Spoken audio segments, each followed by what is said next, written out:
mag-subscribe ka na. Hello, hello, hello, hello, universe. Hello mga buweks! Magandang gabi sa inyong lahat. Galaw-galaw para hindi mapaimburnal. Hello sa ating mga subscribers dyan. Ganun din sa ating mga new subscribers. Welcome to Parade of Beauty! If you are here tonight, welcome to the new era of beauty. Beauty is in you. Diba? Gabi na rin ba dyan sa Pilipinas? Dito 8 p.m. na. So, masyado akong busy ngayon sa work. Grabe, sobrang busy. Kaya ngayon lang ako magbe-break. So, ano na lang, isang oras na lang uuwi na ako. So, 30 minutes break. And then 30 minutes sa floor. And then, gora na ako. Ayan, mag-live tayo mamaya. Magchikahan tayo, diba? Anyway, shout out kay Hey Adam. Ayan ang ate ko. Kachika ko siya kanina. Chika-chika lang kami tungkol sa tungkol kay anong tawag dito, kay Hello the Universe, no? Kila Raul Rocha sa pag-host ng Miss Universe. Ayan, kasi nag-iisip-isip kami kung sino yung, kung anong tawag dito.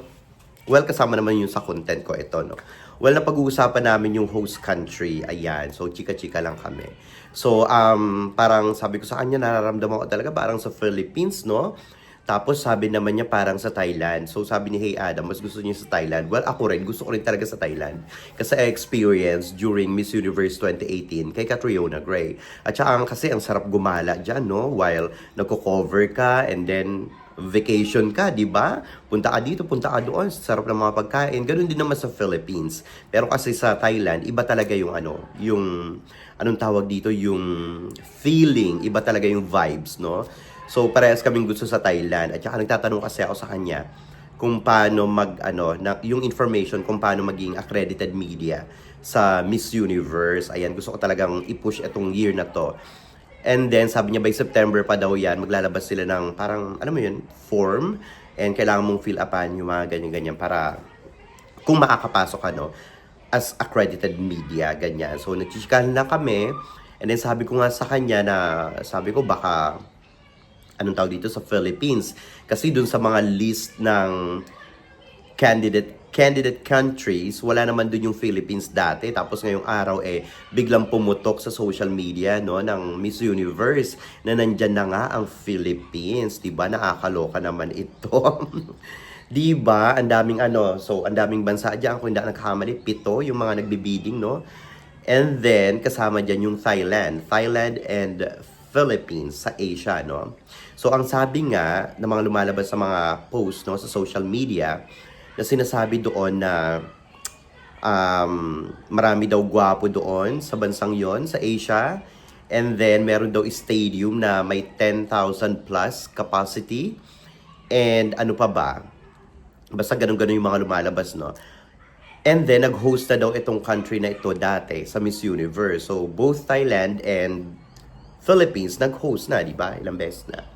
So ngayon, parang iniisip ko, parang kung ganun yung sinasabi ni Hello the Universe, yan yung mga sinasabi niya sa social media, no? Na may mga gwapo dyan sa bansang yan, ganyan-ganyan. Parang naiisip ko, kasi si Pawi, pinost niya rin yan, yung ng admin ng Missology. So sabi niya, excited siya bumalik sa favorite country niya. Kasi kung hindi nagkakamali, I've seen one of his vlog and then sinasabi niya doon na yung favorite country niya, of course, yung country natin, no? Pilipino siya and then favorite country niya talaga. Sa dami niya nang napuntahang lugar is Philippines. So parang naisip ko talaga kahapon, Philippines, at nabanggit ko nga yan kay Hey Adam kanina. And then, doon naman sinasabi ni Halu na maraming lalaki doon na gwapo, ganyan-ganyan, no? And then, may 10,000 capacity na anong tawag dito, stadium plus, no? And then merong nag-host na rin ito ng Miss Universe, no? Dati. So parang kung iisipin mo, well, marami namang gwapo sa atin, di ba? And aside from that, di ba nabanggit ni Hello the Universe dati na maraming gwapo sa Philippines? Tapos, aside from that, nabanggit ko kay Hey Adam, yung stadium, sabi ni Hey Adam, wala akong natatanda ang may stadium sa Philippines. Tapos sabi ko sa kanya, kung hindi ako nakakamali, kayo din dyan, just correct me if I'm wrong, may nakita ko sa social media dati. Hindi ko alam kung sa Visayas ito, or sa Cebu, or sa Mindanao, na may itinatayong stadium, no? yung ano siya, yung indoor stadium. So, yung huli ko siyang nakita, yung picture na yun, gawa na siya. Yun ako nagkakamali sa ano to eh. Parang sa ano to, parang sa Mindanao siya, parang isa sa mga lugar sa Mindanao. I'm not sure, basta nakita ko yan. Ang ganda-ganda, ang laki-laki ng stadium. Tapos yung capacity niya, parang mas marami pa kaysa sa MOA Arena. Parang ganon. So hinahanap ko nga siya, sabi ko nga, hey Adam, pag nakita ko yun, isasend ko sa kanya. And then I check on Google, yung Philippine Stadium, baka lumabas doon, no, yung sinasabi ko. And then nakita ko doon yung MOA Arena, and then yung Philippine Arena, and then Coliseum. Pag chinek nyo sa Google, considered siya as stadium. Ayan, indoor stadium. Tapos sabi ko kay Hey Adam, actually, sabi ko sa kanya, actually te, can't you consider yung MOA Arena as a stadium? And then sabi niya arena. Tapos sinend ko sa kanya yung nakita ko sa Google. Kasi sabi ko, sa Thailand kasi, mostly, ang tawag nila sa arena ay stadium. Lalo na yung pinagganapan ng Miss Universe ni Catriona Gray noong 2018. So, nung nakita ko yung dati, sabi ko parang ano lang to, parang MOA Arena lang, parang ganun. Malaki pa nga yung MOA Arena. Pero ang pangalan nun is Stadium. Ano? Parang muwang chururut. Ano yun eh? Stadium, parang ganun. Nakalimutan ko na yung pangalan, parang muwang basta yun na yun, no? Yung stadium na pinagganapan. Kung titignan nyo yung parang ano lang siya, parang arena lang siya. So yun yung napag-uusapan namin ni Hey Adam. Pero ako, parang nararamdaman ko talaga na sa Philippines ito, mga buweks, no? Anyway, kung matutuloy ito sa Pilipinas, parang kung iisipin. Anyway, sabi nga pala ni Hey Adam, kasi sabi ko, hinahantay ko ang aga kong gumising kaninang umaga para lang dito. Tapos kasi inaabangan ko talaga, kasi naagawa na ako ng mga collage kung sa Philippines ito, or kung sa Thailand ito, or kung sa Costa Rica ito. Post na ako kaagad, no? But anyway, ayun na nga, sabi ni Hey Adam, hindi yun today, sabi niya, tomorrow yan, 7 a.m. So bukas, agahan niyo yung pagising niyo, 7 a.m. yan, ayan, no? 7 a.m. Philippine time, maglalabas na sila ng statement, or ano ba yan, parang a press conference, no, kung saan talaga yung host country and kung kailan yung Miss Universe this year. Ayan. Anyway, ako naiisip ko lang na parang kung matutuloy ito, kung halimbawa lang, no, ako talaga gusto ko sa Thailand.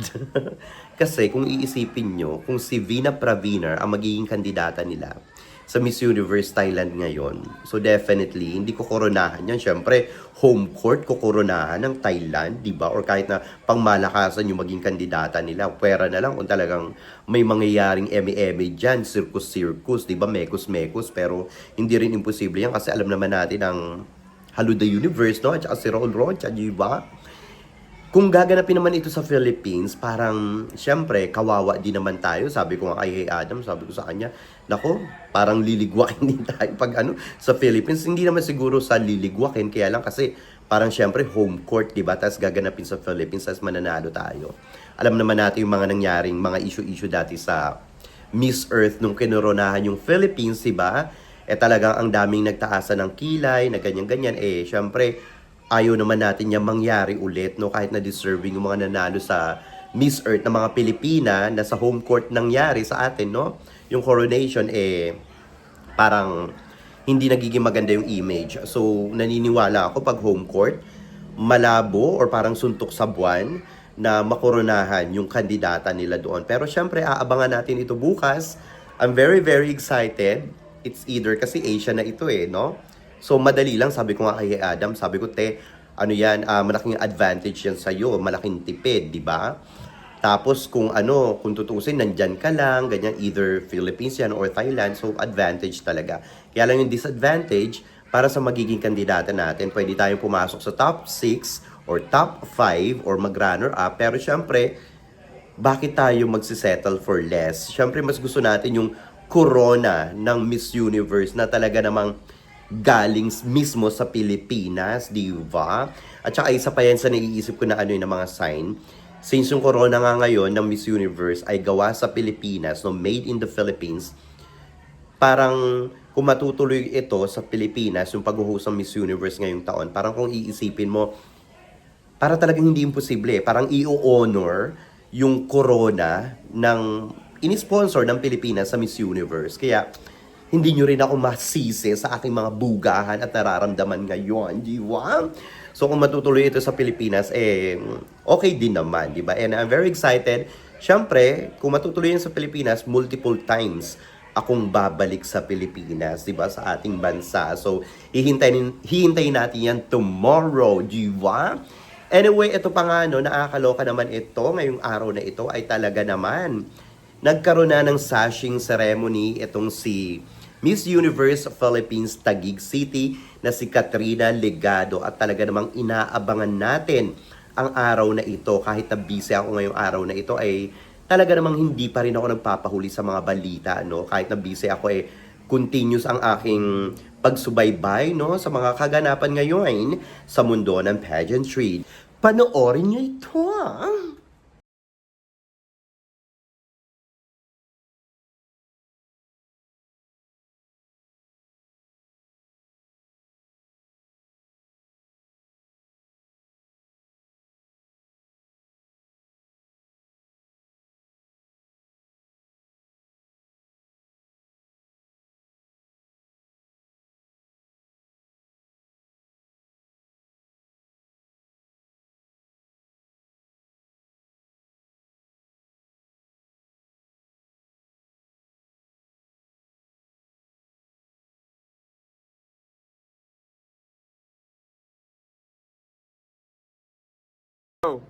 Maria Cristina Ligado. Forward we go. Taguig City!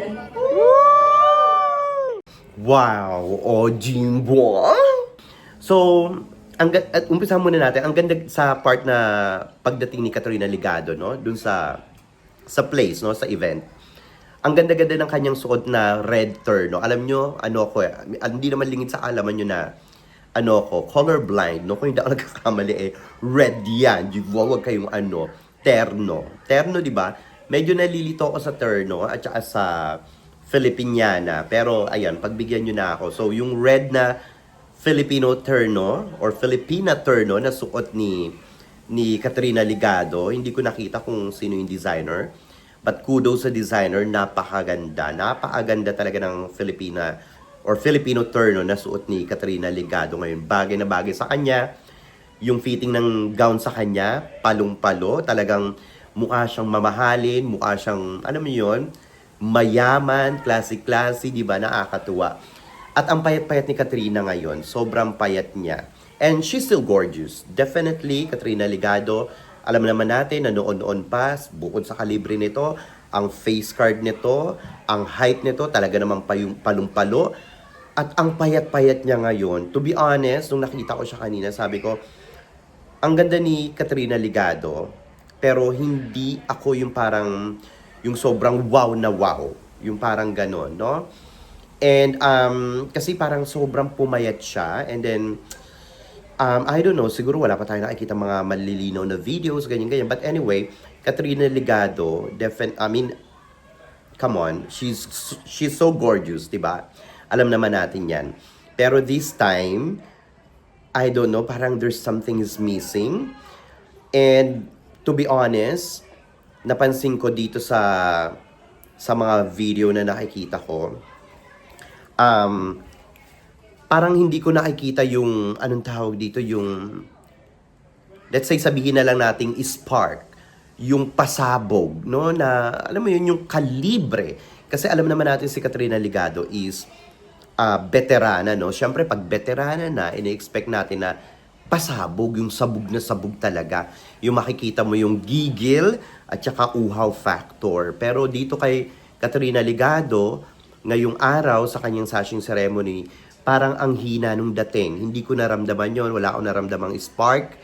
Parang, I don't know if there's some changes sa kanya. Meron naman din siguro from the previous na taon or from the past Miss Universe Philippines na nilabanan niya. Kasi nung time na yon, nabanggit ko naman sa inyo sa live natin na I like Katrina Ligado, pero nung time na yun kasi, kung face card ang pag-uusapan, no? And then yung body. Pero kasi, yung time na lumaban siya ng Miss Universe Philippines, nabibigatan ako sa kanyang pasarela, no? Parang similar to Victoria Velasquez Vincent, kung paano siya maglakad. Parang ganon. Parang ang bigat-bigat. So, but anyway, hindi pa natin nakikita kung ano yung mga improvements niya sa pasarela. Baka naman na-polish ito. Sana makakita tayo ng kakaiba na pwede nating sabihin, uy, wow, iba ngayon si Katrina Ligado. Palaban siya ngayon. Nakikita ko na parang iba yung ipinapakita niya ngayon. Definitely styling. Tingin ko pasabog itong si Katrina Ligado. Alam naman natin yung kanyang styling, di ba? And mukhang maganda yung team na meron siya ngayon kahit naman nung last time na sumali siya sa Miss Universe Philippines. Maganda yung kanyang, styling, no? May maganda siyang team. At ngayon naman nakikita natin, di ba? Ang ganda ng suot niya, yung red terno. Pero yung sa kanya mga bugahan, like yung tulad na sinabi niya, Katrina Ligado, Miss Universe Philippines Taguig City, doon ako parang napanghinaan. Sabi ko parang walang kabuhay-buhay. Alam mo yun, parang hindi ko talaga naramdaman yung spark. Parang matamlay. Parang ayoko munang sabihin na hindi siya powerful. Siguro hindi pa lumalabas. Just give her time, no? Give her a chance. Hihintayin natin yung kanyang mga galawan sa Miss Universe Philippines ngayong taon. Pero yung sa mga bugahan niya, parang aral na aral siya, and then parang yung, alam niyo, yung rehearse. Parang gano'n. Kasi makikita mo pag nagsasalita siya, di ba may mga tanong doon. May mga ilan-ilan ako napanood na putol-putol kasi nasa work ako. May mga ibang questions doon na ibinato sa kanya. Nahahapiyawan ko siya. Tapos while she was answering the question, na parang hindi ko nakikita yung, ano ba yung tawag doon? Sincerity ba yun? Kung matatawag yun, no? Yung parang yung buri yung loob mo, yung buo yung loob mo na masukit mo yung corona ng Miss Universe Philippines, and parang aral na aral yung mga bugahan niya, rehearse, parang ganon. And then, hindi siya tumitingin doon sa nagtatanong kung saan-saan siya tumitingin. So parang, I don't know, nahihiya siya or whatsoever, kung iniisip niya, kung ano yung mga minemorize niya, ganyan-ganyan, no? Kasi alam naman natin na si Katrina Ligado, she's total package pagdating sa beauty, pagdating sa body, sa mga pasabog, but communication skills wise, diyan siya talaga hindi naman napapaimburnal, no? Maganda naman yung naibato niya nung last year, dung time nang sumali siya ng Miss Universe Philippines. Yung sinabi niya sa 8 Mountains. Actually, yung buga niya doon may conviction, no? Kahit papaano napaka-totoo lang naman siya. And she's very witty, no? Pero kasi, this is a pageant competition. This is a beauty pageant. And we are expecting na yung mga ibubuga niya is more on malaman, no? Hindi yung may konting laman lang and majority ay sabaw, no? Kasi minsan merong mga kandidata na pag sumasagot sa Q&A, they are very witty, pero malaman, di ba? Meron naman kasing ibang witty, pero laro yung dating, di ba? So sana mas makita pa natin yung magagandang bugahan ni Katrina Ligado, yung kanyang makaramdam tayo, makakita tayo ng conviction, no? Sa kanya mga bugahan na you don't have to, use rehearsed words. Okay lang naman din, hindi naman yan big deal, pero sana maganda yung pagkakabuga, no? Yung parang sinasabi ko na sa inyo dati pa, na it sounds natural, di ba? Hindi yung parang minemorize mo na nga, parang obvious pa na templated ito, and alam niyo yun, memorize. So, hindi siya magandang pakinggan, hindi siya magandang tignan. So, ayun lang, parang sa ngayon, hindi ko nararamdaman pa yung spark, no? Hindi ko naramdaman talaga yung spark dito sa kanyang sashing ceremony. But beauty-wise, body, oh my God, she's so gorgeous at ang payat-payat niya ngayon. So, titignan natin kung posible bang masungkit niya ang corona ng Miss Universe Philippines ngayong taon, 2025, na gaganapin sa May 2022. And of course, don't forget ang kanilang press conference sa February 15. Malapit na yan, next week yan. Diyan na magkakaalaman kung sino ba talaga ang mga pasabog ngayong taon sa Miss Universe Philippines 2025, diba? Anyway mga Bwex, ano masasabi nyo dito sa ating mga chika ngayong araw na ito? Ngayong gabing ito, mag-ingay kayo sa ating comment section para makita ko rin ang inyong mga opinion. Hanggang sa susunod natin mga chika-chikahan. Bye for now mga Bwex, and I love you all. Bye! See ya! Bye!